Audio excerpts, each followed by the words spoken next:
Hello guys, welcome to the fourth lesson of the course. This may be the most complicated lesson, so pay close attention because we're going to create the animation, this animation. You can see the jiggle effect, and it may look more complicated than it is, but you have to pay attention so that it looks fine. Okay, so let's go to Cinema 4D,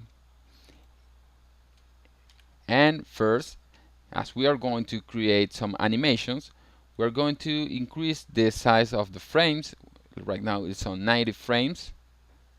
I want to change this to 200 frames.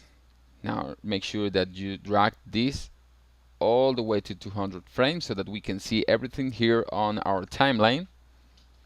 And now we're ready to create some animations. So what we're going to do is to create that jiggly effect that we have here on the video. And for that we are actually going to use a deformer called Jiggler. So let's select our capsule and let's bring a deformer which is called Jiggle. Now drop this Jiggle deformer here on the capsule, but make sure that it's below the spline wrap.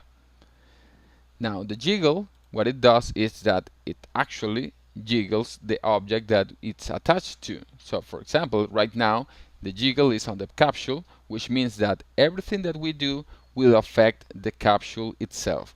Now we can create a lot of things with this jiggle deformer using the forces. You can see that if you click here on the jiggle, you have this little tab called forces, and if you want to make something jiggle here on Cinema 4D, you have to apply a force, and there are many ways that you can apply forces to an object.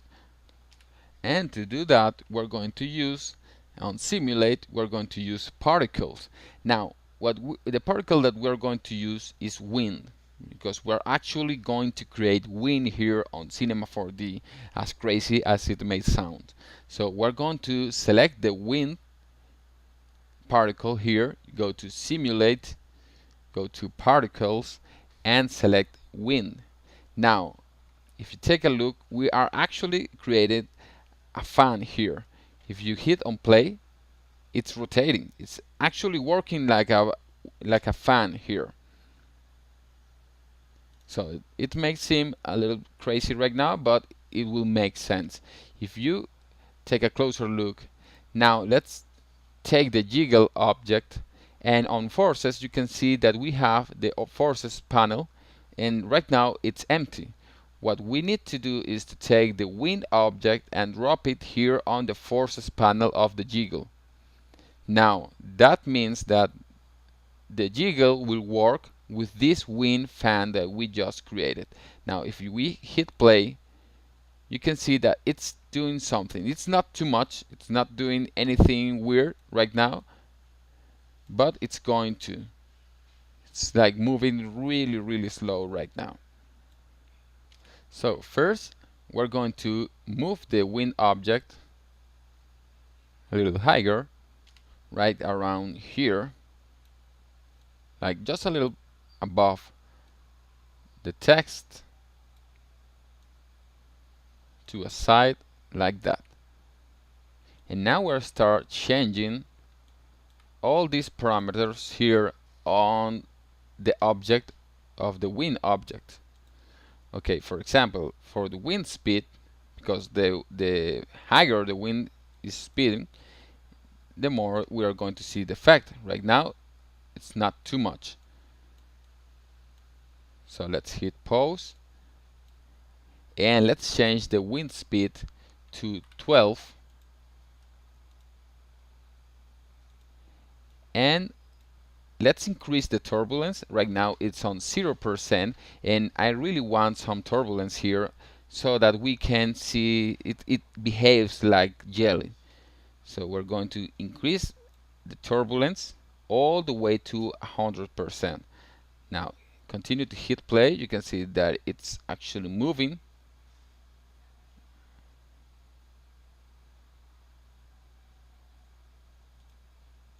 Let's go to 0 again, and we're going to increase the turbulence frequency all the way to 102. Now you can see that we have some more nicer movement, but the fact that it's moving completely, you can see that right now the text is moving completely, so we don't need that. And to change that, I'm going to decrease the turbulence scale. Right now it's on 1000%. We're going to use 100%. Now if you hit play, now we created the jelly effect. You can see how now nice it looks. It's actually looking like jelly. You can decrease a little bit the wind speed, let's say to 10.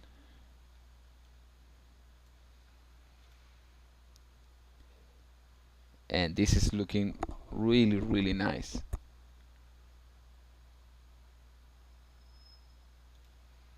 I love how it looks here, especially here on this point. You can see how it creates some wrinkles here on this shape. I love that. Of course, you can play around with these properties. Right now, this works for me. This on 10 and all these three on 100%. But you can play around, maybe decreasing the scale, so it looks very weird right now. But you can see that it flattens everything too much. It's like some sort of balloon, of deflated balloon. So I don't like that. I think that 100 is the perfect amount because the shape doesn't lose any properties and it looks like jelly still. So I think that this is exactly the properties that we have to use. Now I want to create a little animation here because right now it has the animation, it works for itself. But I want this, you can see if you see this preview, you can see that the text is jiggling and then it jiggles faster and then it jiggles again slower. So I want to create that, and this is actually pretty easy to create. We're going to animate this wind object. Let's go to the first frame, and I'm assuming that you know how to animate on Cinema 4D, but if you don't, it's really simple. Just follow what I'm doing. I want to create a keyframe here on the first frame, on frame 0, and to create a keyframe on the wind speed, all I have to do is to click here on this little circle that it's actually like a button. So I'm going to click here and it's going to turn red, which means that it has a keyframe there.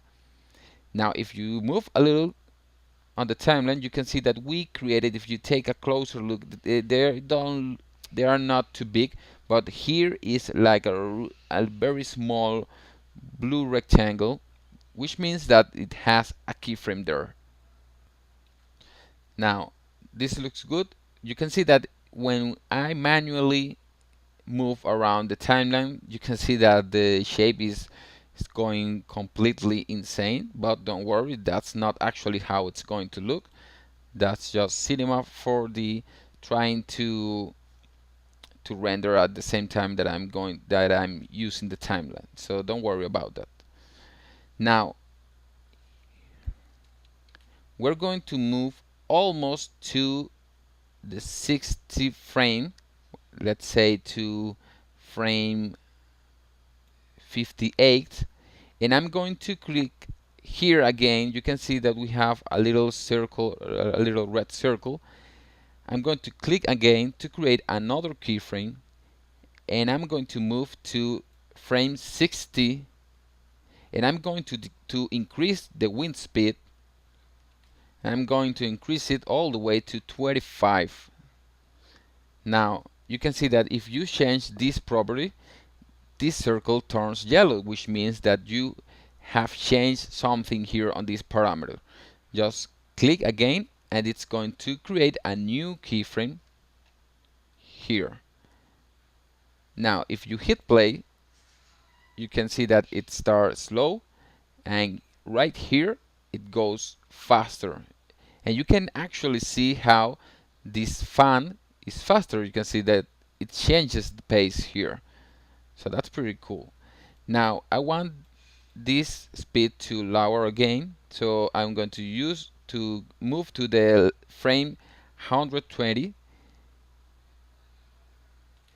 and I'm going to click here to create a keyframe, and I'm going to move like 2 frames, and I'm going to set it again to 10, like the beginning. And remember to click here, because if you don't click here, it's not going to record that keyframe. Now let's hit play again. It's normal, then it's faster, and then it goes back to the original movement. So that's it. We have created the jelly effect, and we have animated the wind object, which makes this looks very, very cool. So now all we have to do is to set up our studio to create some materials and some lightning, because right now the animation is very cool, but if you hit play, you can see that the text doesn't look too good. So we need to fix that. So let's go to the next lesson.